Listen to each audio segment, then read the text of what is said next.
Alright, hello all you crazy people out there, my name is Dragonite, and welcome back to Harvest December. So this is parting November, so we're almost at December once again. Let's do this! It was snowing. Yuki Towada looked up at the small white flecks that floated from the sky, her namesake.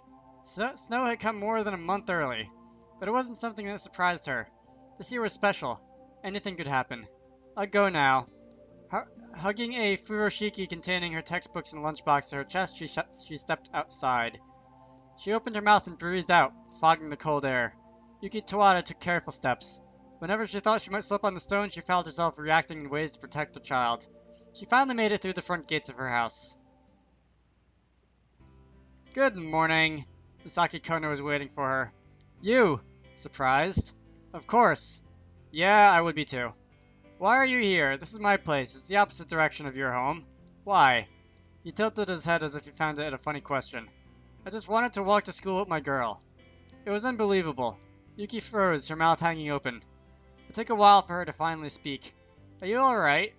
He replied easily. Of course I am. Masaki Konno was smiling. Alright, so this is the introduction. Hello, Fly High Works. Again, I don't know if I'm going to be leaving these in or not. I don't know if these, the music that plays here is going to, like, get this video blocked in several countries or whatever, but I'll try my best. Harvest December Autumn. Alright, let's do this. I really like that music, by the way, whether or not it's, going to end up with trouble with Content ID in this video and stuff. I don't know. If it does, I have to say, I really like some of the music in this story. Anyway, I could feel everybody's eyes on me. You could say being gawked at was like any other day, but there were people looking at us today. But the way people looked at us today was slightly different. Oh, it's the Princess of Towada and her reluctant slave. Huh? One of the juniors did a double take and began tapping at his temples as if he was. Oh my God! As if to check you if he wasn't just seeing things. They are being rude to you, as usual. My glasses almost fell off my face. That's wonderful. They are being rude to you, as usual. A slight to you is a slight to me. And I don't feel comfortable having you carry my things. Here, let me have that. Yuki reached out for the furoshiki I was carrying for her. But it's easier for you to walk this way. You make it sound as if I have difficulty. She stopped mid-sentence. She stumbled forwards. I would have caught you better, but I had my arms full. I slipped my body in front of her so she fell on my shoulder. I can't see my feet under my belly. I'll carry your things for you, okay? The baby is the priority. That's right. I walked slowly to suit her pace. Everyone looked at us curiously, even warily. Even Kohai and the others that knew us so well gave us funny looks. It wasn't surprising that I was following Yuki while she walked. It was surprising that I would do it voluntarily. However, I felt as if I had fallen into place. It took time to settle in, but that was how things were. Everybody else could think what they want. Whichever way everything would gather, concentrate, and reach a certain conclusion. I was sure of it. This is ideal, very ideal. Did you say something? I tried reading her expression. She hugged my arm so that my hand pressed against her stomach. Can you feel it kicking? Wow. I could feel it pressing against my hand through her kimono. I'm going to warn you, this might be too much information, but that's unlikely of you to warn me like that. It's even more obvious when I take a bath. I can feel it moving inside me. Feeling uncomfortable just imagining it. Sorry. Men are such weaklings when it comes to children. I wasn't going to debate. The first bell sounded. You don't have to rush. No, I have to. But Towada is never late. No excuses. She shuffled forward quickly, the distance between us growing. Ideal, this is very ideal, she muttered. I wondered if it was her pregnancy nerves. I ran after her. But why do it if it isn't right? But why do I feel this isn't right? I never caught what she said. I felt completely fine, but by now the sickbay was more like a second home to me. That looks about right. I was looking through the results of my test papers. I wasn't particularly competitive about getting good grades, but it still felt good to receive straight A's. Yum. found a bag of dried seafood stuck between the binder and medical textbook. I took a piece and threw it in my mouth. Don't eat my breakfast, lunch, tea time, dinner, and supper without my approval. Aren't you going to eat anything else? When I win the horse races, I will. That means you're going to eat dried seafood till your salary comes in. Not true. I'm going to win soon, I know it. So, Konno, be a good man and lend me some money. I'll pay you back double when I win. I'm sure you can afford to. She grabbed hold of my shoulders and leaned forward intently. I would if I knew your experiences would compel you to write such a masterpiece of literature. Roulette is illegal in Japan. Don't you know that? Don't make me say Russian words and expect me to be able to speak ever again after that would turn over in his grave. I didn't think you viewed me in... So how are the screening tests? Changing the subject, are you? I'll get back to you later for that. The reports are fine. Dr. Manaka laid out a few prints on the table. This is so much more convenient than the old days when we had only a thermal paper. It's shaped like a human being. I can't believe it's only 3 months. I wouldn't be surprised if they go into labor at any time. I took my eyes off the photographs. There were several machines in the sickbay that looked terribly out of place. One of them was the ultrasound machine, the type that showed how the baby was growing inside the mother. If it was a regular baby, I didn't doubt that there would have been a special booth set up in Towada Hospital, but this case was an exception. The child was half man, half god, and needed somebody with medical and sacred knowledge. Everybody had decided Dr. Manaka was the right person to be in charge. She was happy to earn the extra money. Thanks to her new position, the sickbay was now installed with the newest equipment and air conditioning. Manaka, Shiro called from behind the curtains. How long do I have to keep my belly exposed? The lubricant's been kind of chilly. I don't think the cold is good for the baby either. Oh, sorry. I'll be right there. We just have another quick check to do. Before Manaka returned to Yuki and Shiro, she grabbed my shoulders again and said in a low voice, "You're gonna have to pay me back for what you ate." She was desperate. I watched the three shadows move behind the curtains. What use is there for me to be here? Dr. Manaka insisted that I come to the checkups with the mothers, but just as I suspected, there wasn't anything much I could do. I sat there like an idiot, watching the shadows mindlessly. Alright, both of you, open your legs. Excuse me, Dr. Manaka? The three of us explained in unison. Come on, open up. It's not like Konno hasn't seen anything before. A dead silence. Oh, come on, don't tell me nothing's happened since... A continued silence.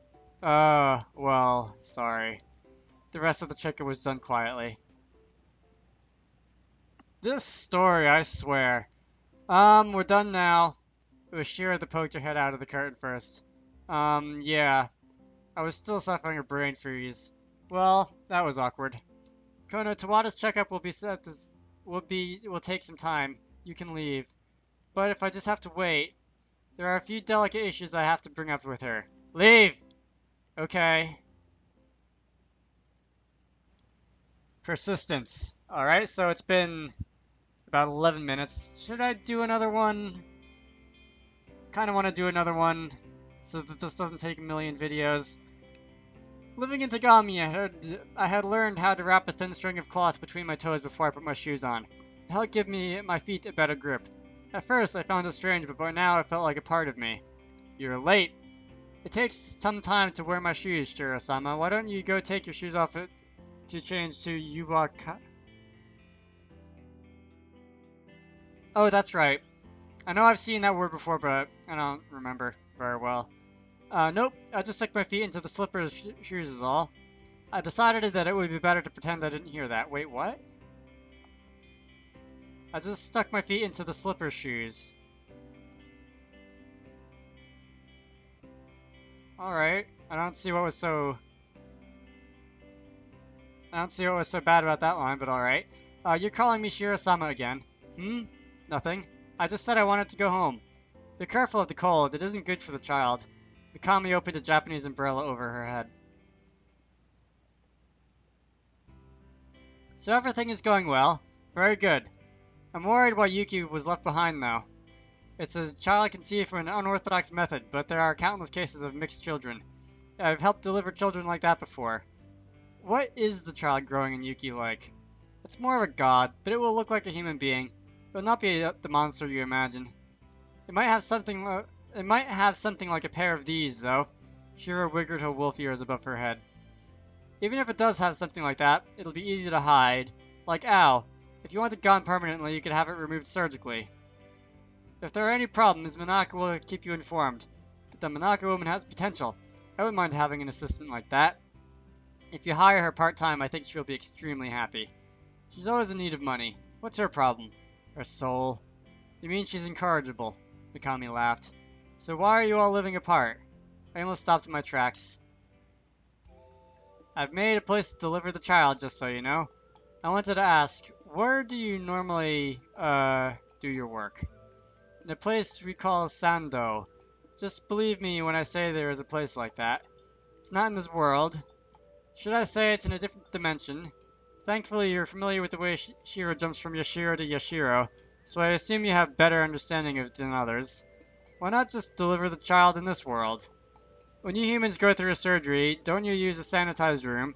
Same idea. It was Mikami that stopped talking. You haven't answered my question. I felt concerned. It's better for a family to stick together. Insecurity would kill even a god. I'm just a schoolboy. Stop trying to make excuses for yourself, you rotten child. You're capable of living within society's rules, but essentially you're a sociopath. You sure are a straight talker, I laughed. Personally, I'd like to put Shiro on priority. Her baby's blood will be thicker because it is a god, and we need more gods. Shiro-sama on priority. But Masaki is... We couldn't even look at each other. What is this awkward silence? She was right, it was awkward, but it wasn't a topic that could be left for later. Mashiro-san has asked me to stay at the Towada estate. With Yuki? Understandable. A human mother can be unstable. Perhaps it is better for you to stay by her side. Besides, Shiro is experienced. She knows the drill. A wad of snow fell to the ground from Mikami's umbrella. But even through the crushing noise, I could still hear Shiro grit her teeth. I'm sorry, she whispered once, to whom I do not know. After that, she fell silent. Masaki! It was Yuki. She had finished her checkup. I thought it would take more time. At the rate you're walking, it was easy for me to catch up with you all. You didn't have to hurry. It must be difficult for you to move so fast. I'm getting used to it. Masaki, Our expressions froze at the chilling voice. Masaki, you're going to live with Yuki, are you? Shiro stood with her fist balled at her sides. Her head was dipped down, obscuring her face. Everything about her tore at me. Don't look away. This is all you're doing. This is the result of what you believed was the right thing to do. You've decided to do this, so face it and continue. I'm doing as Mikami says. Masaki, I'm living with Yuki. Masaki! It was Yuki that called my name next. So you're ditching me then? Don't look away. I caught your interest before, but now you're tired of me. You're going to throw me away. Yuki is just human. She needs my support. That's kind of what I said a bunch of chapters ago. And what about me? I don't need your support. You're the same as the others. I'm a burden to you because I'm a god, so you've chosen to be human to run from me. That's not it. Why couldn't I say it? You liar. You said you didn't mind being god, but you lied. I believed you. I truly hoped you meant it and would stay by my side. I thought you were special, and you betrayed me. Her angry shoulders slumped. My child isn't wanted, is it? How was I supposed to answer that? I honestly felt unhappy when I knew she was with child. It wasn't something I felt I felt just in the spur of the moment. I had wronged Shiro. I had wanted her before I wanted her child. But who was I to choose Yuki when Shiro needed me as well? Let's go. Yuki took hold of my wrist and pulled me away. Let's go, before your guilt deters you. Don't look back. Yuki was right. My chest constricted, making it hard to breathe. I followed Yuki, watching her back. Hopeless. I turned back to look at Shiro. And now I was afraid to look at Yuki. Good job. Anyway, talk at night. Now I'm going to end this off here because I've been recording for a decent amount of time, like 15 to 16 minutes. So, my name is Dragonite. I hope you all enjoyed that. And I will see you all later.